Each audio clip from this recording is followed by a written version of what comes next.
The United States has just given China another win in the electric car race, the race towards owning the world's automotive industry. Basically, the United States is saying, here you go, China, you can have it. The US Department of Energy has cancelled $700 million in battery grants, triggering political backlash, the closure of battery factories, and fears that the US has permanently lost the technology race to China. Hello, my friends. Welcome to the channel. I'm Sam Evans. You're watching the Electric Viking. My solar and batteries. I've got a 50 kilowatt hour battery here, and I've got a big solar array. So I pay $0 for electricity. That's including charging my electric car. Resync Solar is the company that I used. I'll put a link to them in the description below. Really disappointing news to see here. Not surprising, but very disappointing. The Department of Energy has cancelled more than $700 million in grants meant to boost US battery production. China's dominance in battery innovation may grow further. Democrats accuse the Department of Energy of overreach, calling the move illegal and harmful. And guys, interestingly, I've had a look at some data on this. It is actually the cost of lithium iron phosphate batteries in the United States, where they are being manufactured today, they are around about 60% more expensive in the US. Now, the point of these battery grants was to enable American battery companies to try to catch up a little bit to China. And even though that sounds crazy, it is actually possible, because the reason lithium iron phosphate batteries are, well, one of the biggest reasons they are much more expensive in the US versus China is because they haven't really ramped up. They're not making big enough numbers. And once you start to scale up, that's when economies of scale hits. That's when you can make batteries at a much more affordable price. And look, Cadel, BYD, if they were selling small numbers of batteries, they'd have to massively increase their prices. But the key reason, the number one reason above everything else, they can operate on small margins is because they're selling so much product. But now Washington is not helping its battery factories to go from being small to big. That means that they basically have no chance. They're sitting ducks. It's become increasingly clear that China has taken a commanding lead in the global race for electric vehicle and battery innovation. And I've been saying this for years now. With the US Department of Energy pulling back on major Biden-era grants, that gap will widen even further. It's sort of sad to see what's happening. In early October alone, just in early October, the Department of Energy cancelled more than $700 million in awards meant to boost domestic battery manufacturing and domestic battery projects. The timing and scale of these cancellations has sparked immense frustration across industry in the States and in Washington. Behind the scenes, reports say this may be only the beginning. Recently, a list of projects reportedly being targeted by the Department of Energy has been circulating among lobbyists, indicating that as much as $20 billion in awards is going to be scrapped. $20 billion.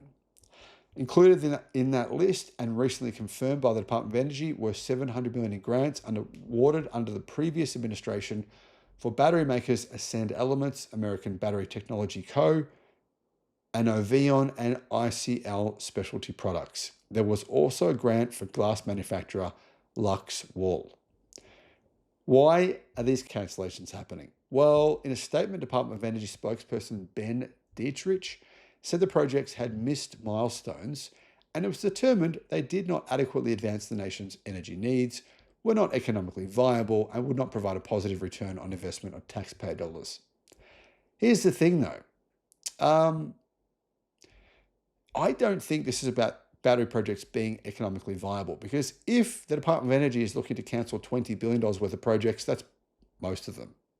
So they actually want to cancel most of them. This is just the start, I believe, the first dominoes.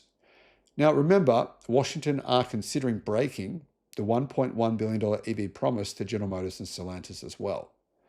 This is not just small companies that they think are inefficient. This is just an attack on the technology industries, on the EV, on clean energy industries in the US. As noted by Politico's E&E, the cancellation of these grants impacts plans to build large factories in states including Missouri and Kentucky. And it basically means that these companies who previously had a business case and could operate as a business have to just fire their employees and close shop. Of the 700 million in grants, 316 million was awarded to Ascend Elements to support manufacturing components from recycled EV batteries at a $1 billion plant in Kentucky. Additionally, 58 million was bound for American Battery Technology to support the construction of a Nevada battery plant producing lithium hydroxide for batteries. So I thought that's what the US needed, the ability to produce its own lithium hydroxide so it didn't have to purchase it from China. Who knows? Elsewhere, 117 million was awarded to Anovian to support the production of synthetic graphite for lithium-ion battery anodes. Energy Secretary Chris Wright, who is honestly a brain-dead moron, is believed to be spearheading many of the cancellations, noting that if they're not in the interest of the taxpayers, if they're not a good expenditure of the money, you always have the ability to cancel these projects. Now, I should point out that Chris Wright is the same person who said that solar is not a viable energy source. He said that for the entire planet to have all of its energy needs met, we couldn't support what the planet needs for electricity, even if we put a solar panel over every single square centimeter of the entire planet. So if we cover the entire planet with solar panels, he said that would not create enough energy for the world's energy needs. In fact, he said, I think he said you'd need to cover the world 10 times over with solar panels. Now, the truth is, if you covered Australia with solar panels, that would be more than enough for the entire world, just one country, more than enough for the entire planet. So this guy's a nutcase. Democrats quickly voiced their opposition. In a strongly worded letter to Wright, 37 Democrats and independent senators accused the Department of Energy of overstepping their authority. The illegality of your cancellations is the only thing as indisputable as the harm your cancellations will wreak, the letter stated.